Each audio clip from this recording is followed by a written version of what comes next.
Hello दोस्तों, आप सभी का स्वागत है हमारे चैनल शाश्वत सीजीपीएससी सीजीव्यापम में। देखिए, आज हम लोग क्लास चालू करने वाले हैं आपके मैथ का। याद रखिए, हमारी क्लासेज जो है पूरी तरीके से डेडिकेटेड होंगी छत्तीसगढ़ आमन आमीन भर्ती को, है ना, जो जल संसाधन विभाग का एग्जाम आपको दिसंबर को देखने को मिलेगा। ठीक है, जनरली इसका क्वालिफिकेशन क्या होता है? ठीक है, जनरल सा होता है ना, जिसमें ज्यादा तो लोग क्या कर सकते हैं, अप्लाई कर पाते हैं। इसमें किसी स्पेशल, ठीक है, डिग्री या उसकी नीड नहीं होती है। ठीक है, तो देखिएगा यहाँ पे मैं एक चीज़ आपको पहले ही क्लियर कर देता हूँ, है ना। मैं बहुत सारे क्वेश्चंस नहीं कराऊंगा, है ना, टाइम का मेरे पास इशू रहता है। हम लोग पर डे 8 से 10 क्वेश्चन के आसपास करने वाले हैं। आपका एग्जाम 7 दिसंबर को है। अगर देखा जाए टाइम तो लगभग 90 से 100 दिन के आसपास का समय है। ठीक है, अगर इनमें से 90 दिन भी क्लासेस चलती हैं 8 क्वेश्चन के हिसाब से 720 क्वेश्चन होते हैं। ये क्वेश्चन अपने आप में बहुत ज़्यादा होते हैं, है ना। फिर भी मैं कोशिश करूंगा कि 500 से 700 क्वेश्चन के आसपास हम लोग करें। ठीक है, और इतने क्वेश्चन जो है मोर देन इनफ होंगे आप छत्तीसगढ़ के, है ना, व्यापम एग्जाम में आमिर भर्ती के लिए। ठीक है, तो चलिए डायरेक्ट क्वेश्चन चालू करते हैं, है ना। देखिए, जब भी इस तरीके का प्रश्न आपके पेपर में पूछा जाए, सबसे पहले क्या बोला गया? पहली 100 धनात्मक पूर्णांक संख्याओं कितनी है? तो 100 में से कितनी संख्याएं 3 या 4 से पूर्णतः विभाज्य है? ये प्रश्न आपसे पूछा गया। देखिए, प्रश्न बहुत सिंपल सा है ना। कितनी तो 100 संख्याएं हैं, इसको 3 या 4 से, 3 या 4 बोला है, पहले 3 से भाग करिए। ये 33.33 आ जाएगा। आपको दशमलव को नहीं लेने हैं। ठीक, उसके बाद इसी 100 का आप क्या करेंगे? 4 से भाग करेंगे, ये आ गया आपको 25। यहाँ पर आप लोगों ने क्या किया? अलग अलग तीनों चार का भाग किया। अब इसमें क्या करना है? एक साथ तीनों चार का भाग करने हैं। ठीक है, तो जब भी आपको कोई भी संख्या हो, है ना, जब भी कोई संख्या जैसे 3 और 4 दिया है, दोनों को अगर एक साथ भाग करने हैं तो इसको एलसीएम से भाग करना होता है। इसका एलसीएम कितना है? 12 है ना। तो 100 को आप क्या करेंगे? 12 से जब भाग करेंगे तो ये आपका आ जाएगा कितना? 8। अब यहाँ पर क्या करना है आपको? जो अलग अलग भाग किए हैं उन दोनों को जोड़ देना है। ठीक है, जो दोनों को एक साथ भाग किए हैं उसके वैल्यू को हटा देना है। तो 33 और 25 को जोड़ोगे तो 58 आ जाएगा, उसमें 8 घटाओगे तो कितना हो जाएगा? 50। यहाँ पर ऑप्शन ही आपका सही उत्तर हो जाएगा। ठीक है, ऑप्शन ही आपका क्या तो सही उत्तर हो जाएगा। चलिए नेक्स्ट क्वेश्चन की तरफ बढ़ते हैं।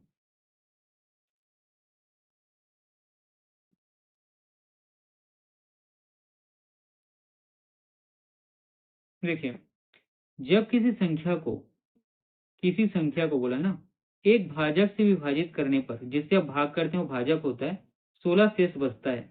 अच्छा, ये 16 शेष क्यों बचा? ठीक है, क्योंकि वो ज्यादा था, 16 ज्यादा था। जब उसी मूल संख्या को दो गुणे, है ना, उसमें दो का गुणा कर देना उसी संख्या में, उसी भाजक भाजक वही रहेगा, से विभाजित मतलब भाग किया जाता है तो 3 शेष बचता है। तो भाजक का मान आपको बताने हैं, है ना, भाजक का मान आपको बताने हैं। देखिए, इस तरीके के क्वेश्चन को सॉल्व कैसे करते हैं। एक चीज मैं बताता हूँ, जैसे कि यहाँ पे 2 है और आप 2 का 3 से भाग करोगे, 2 एकम 2, एक शेषफल क्यों बचेगा? क्योंकि एक ज्यादा था। ठीक, इतनी चीजें समझना। अब देखना है यहाँ पे, ठीक, बाय ऑप्शन से सॉल्व करते हैं हम लोग। कोई एक ऑप्शन लेते हैं, ठीक, मान लो बेस ले लेते हैं, ध्यान लीजिएगा। तो यहाँ पर एक संख्या मान लीजिए एक्स है, आपका भाजक 29 है, इसे भाग करेंगे 16 शेष बचा। 16 शेष क्यों बचा? क्योंकि 16 ज्यादा है। ठीक है, तो यहां से आप संख्या निकालेंगे तो क्या निकल जाएगा? एक्स आपका निकलेगा 29, और 16 ज्यादा है, इसमें जोड़ दीजिए तो ये कितना आ गया? 45। ठीक, अब क्या इसी मूल संख्या के दो गुने, यहाँ जो 45 है इसी का आप दो गुना गुणा करोगे तो ये कितना हो जाएगा? 90 हो जाएगा। और उसी भाजक भाजक मतलब 29 से आप क्या करेंगे? भाग करेंगे तो मुंह शेषफल 3 बचता है। ठीक है, अब यहाँ पे 29 है, ये 90 है, 3 से इसके भाग करो, ये 87 आ गया, ये 3 क्या है? शेषफल बच गया। ठीक है, तो आपसे पूछा गया भाजक कौन सा होगा, तो ये ऑप्शन बी 29 आपका सही उत्तर हो जाएगा। सारे क्वेश्चन ऐसे करने हैं, आप ट्राई करके कर सकते हैं। बस ऑप्शन से आप बनाओगे, सबसे पहले याद रखना, सबसे पहले पहले वाले को क्या सॉल्व करना है, उसके बाद सीधा आखिरी वाले को सॉल्व करना है, फिर दोनों में से कोई एक आप सॉल्व कर सकते हैं। ज्यादा टाइम नहीं लगेगा और देख के समझ में आ जाएगा। ठीक है, क्योंकि मैं इसको करूंगा तो ऐसे मौखिक कर सकता हूँ। 16 ज्यादा है तो 29 में 16 करेंगे तो 45 आ जाएगा, 45 का दो गुना करेंगे तो 90 आएगा ना, और 90 में क्या करना है? 29 का भाग करना है 87 3। ठीक है, इसको बनाने की जरूरत नहीं है। ठीक है, चलिए।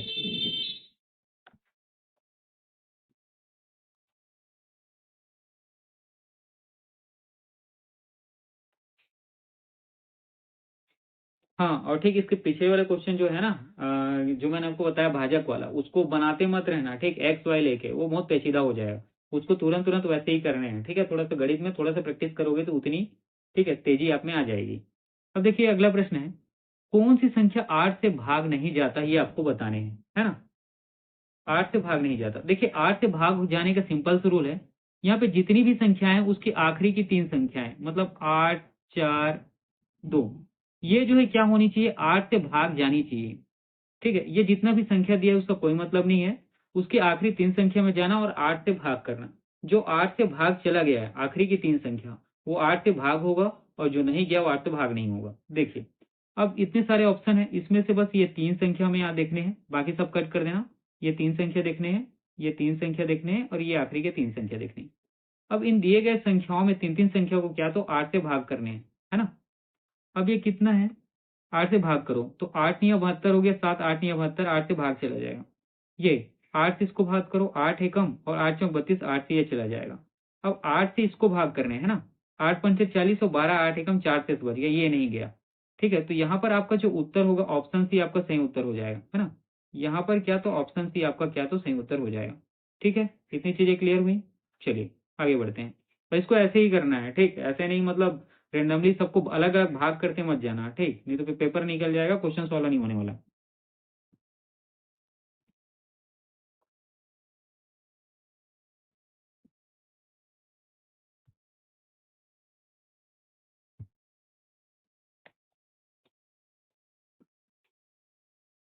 देखिए यहाँ पे एक ऑप्शन और है ना, ऑप्शन डी एक मैं बना देता हूँ आप लोगों के लिए। ठीक, यहाँ पे ऑप्शन डी एक बना लूंगा, और ये क्या आएगा 84। देखिए जब भी इस तरीके का प्रश्न आपसे पूछा जाएगा, ठीक है, जब से इस तरीके का प्रश्न आपसे पूछा जाएगा, देखिए यहाँ पे 41 के पावर में 41 के पावर में कितना है, 43 है, और उसको योग करना है 43 के पावर में कितना, 43 का। तो जब भी इस तरीके का प्रश्न, यहाँ पर भी आपको एक ही चीज देखने को मिलेगा 43, यहाँ पर भी 43 देखने को मिलेगा, सेम सेम। तो याद रखना है ना, ये सम सम ध्यान रखना है और विषम विषम ध्यान रखना है। तो यहाँ क्या विषम विषम है, तो क्या करेंगे, जब भी इस तरीके का प्रश्न आपको देखने को मिलेगा, इसका पहला संख्या लेना है और इसका दूसरा संख्या लेना है, दोनों को आपस में जोड़ देना, ये कितना आ गया 84, यही आपका सही उत्तर हो जाएगा। ठीक है, चलिए आगे बढ़ते हैं।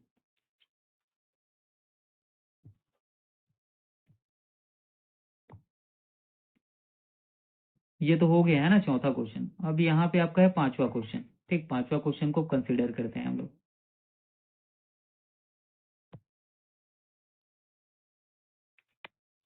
देखिए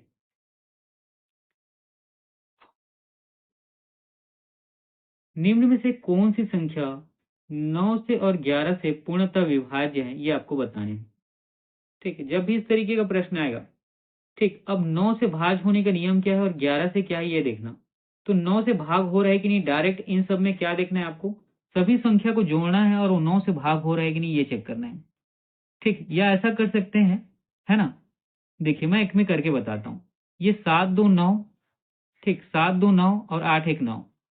ठीक, अगर मैं इसको जोड़ूं तो 7 2 9 और 9 7 16, 16 और 2 18, 18 और 1 19 और 8 27।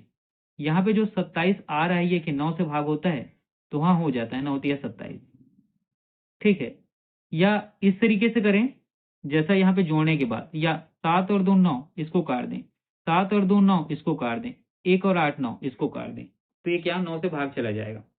ठीक है, इतनी चीजें क्लियर हुई। अब देखिए 11 के लिए क्या कहता है नियम, 11 के लिए जो सम नंबर की संख्या है, ठीक है, सम नंबर की संख्या माइनस विषम स्थान, है ना, सम स्थान बोलते हैं इसको, सम स्थान की संख्या माइनस विषम स्थान की संख्या, इनका अंतर या तो 0 होना चाहिए या 11 होना चाहिए। ठीक है, अब देखिए इसमें सम स्थान कौन, इसमें विषम स्थान देखते हैं 2 7 1।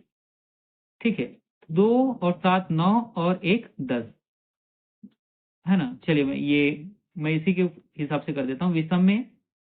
ठीक है, ये कितना 10 आ गया, फिर माइनस। अब सम, सम कौन सा है, ये ऊपर वाला है ना, पेन चेंज कर लेते हैं। 7 और 2 9, और 9 और 8 17। ठीक, 8 17 कितना आ रहा है 7, ये क्या हो जाएगा आपको उत्तर नहीं होगा। ठीक है, ये आपका क्या, क्योंकि 11 इसको सर्टिफाई नहीं कर रहा है। ठीक, चलिए अब इसमें अगला देखते हैं दूसरा।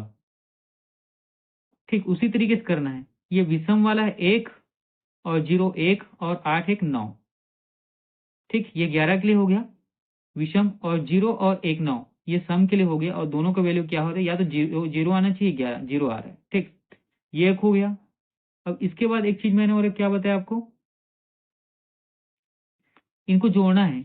9 8 17 1 18, तो 18 में 9 का भाग करेंगे तो 2 से चला जा रहा है, या इसी के क्या करेंगे आप, एक 9 ये 8 1 9, तो ये दोनों क्या हो रहा है, 9 और 11 दोनों से भाग हो रहा है, तो ऑप्शन बी आपका सही उत्तर हो जाएगा। मैं बता रहा हूँ कुछ ज्यादा टाइम लग रहा है, नहीं तो इसको देख के करने जैसा है। ठीक है, इसमें कोई बहुत ज्यादा टाइम लगता नहीं है, इसको पेपर में बनाना मत चालू करना। ये इस तरीके का, जब भी 9 और 11 का दिया हो तो ये 9 ये काटना, 8 और 1 9 काटना। ठीक, ये आपका 9 से हो गया। अब इसको 11 से करने हैं तो इसको देखना है सम स्थान वाला संख्या।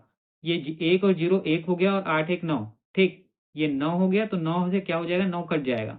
ठीक है, चलिए नेक्स्ट क्वेश्चन की तरफ चलते हैं।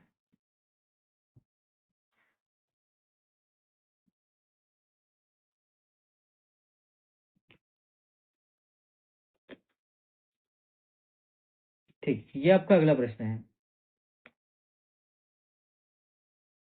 अब देखिए इस तरीके के क्वेश्चन को सॉल्व कैसे करने हैं।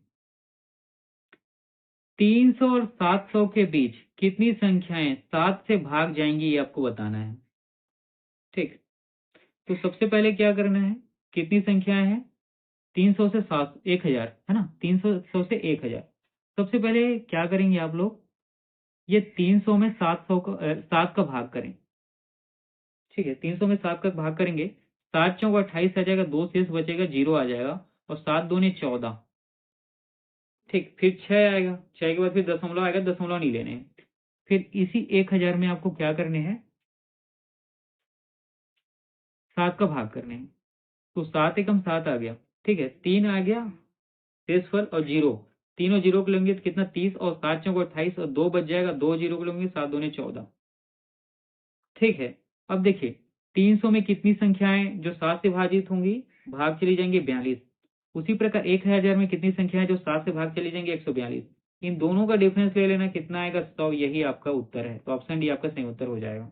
बस इस तरीके क्वेश्चन में इतना ही कुछ करना है। ठीक है, चलिए आगे बढ़ते हैं।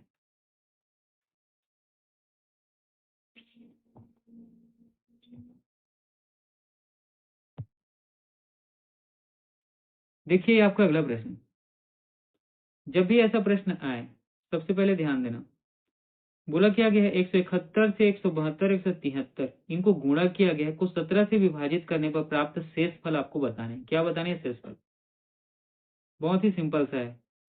ठीक, ये जो नीचे में क्या है, 17 से में भाग करने है ना।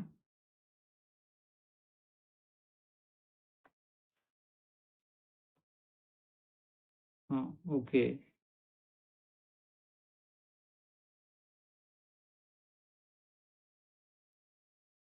ठीक, हाँ, चलिए देखिए हमें क्या करने हैं, तो 17 से भाग करने हैं। किसको करने हैं, इन तीनों संख्या को। तो 17 को आप 171 से भाग करोगे तो एक शेष बचेगा, यहाँ 2 शेष बचेगा, यहाँ 3 शेष बच जाएगा, है ना। कितना शेष बचेगा, एक शेष बचेगा, 2 शेष बचेगा, 3 शेष। 17 से पहले इसको भाग करोगे, कितना शेष बचेगा, एक। 172 से 17 को भाग करोगे, 2 शेष बचेगा, और ये 3 शेष बच जाएगा। तो 17 से भाग कौन सा होगा, तो इसके सबसे पास का नंबर देखना है, 170। 170 क्या होता है, 17 से भाग चला जाता है, 17 दहाम 170। उसके बाद जितनी भी संख्याएं हैं, कितना कितना शेष बचा है, यहाँ पे देखिए, यहाँ पे एक शेष बचा है, यहाँ पे, है ना, एक मिनट, है ना, एक मिनट, यहाँ पे एक शेष बचा है, यहाँ पे 2 शेष बचा है, और यहाँ पे 3 शेष बचा है। तीनों के आपस में गुणा कर देना, इसको हटा देना। कितना शेष बचा है, एक बचा है, यहाँ पे शेष कितना बचा है, 2 बचा है, और यहाँ पे शेष कितना बचा है, 3 बचा है। इसका आपस में गुणा कर देना, यही आपका उत्तर होगा। तो ऑप्शन डी आपका सही उत्तर हो जाएगा। ठीक है, ऐसे ही बनाना है इसको।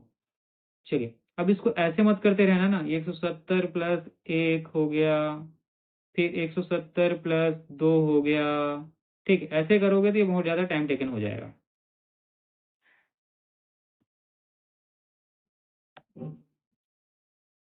चलिए अब देखिए ये आपका अगला प्रश्न है।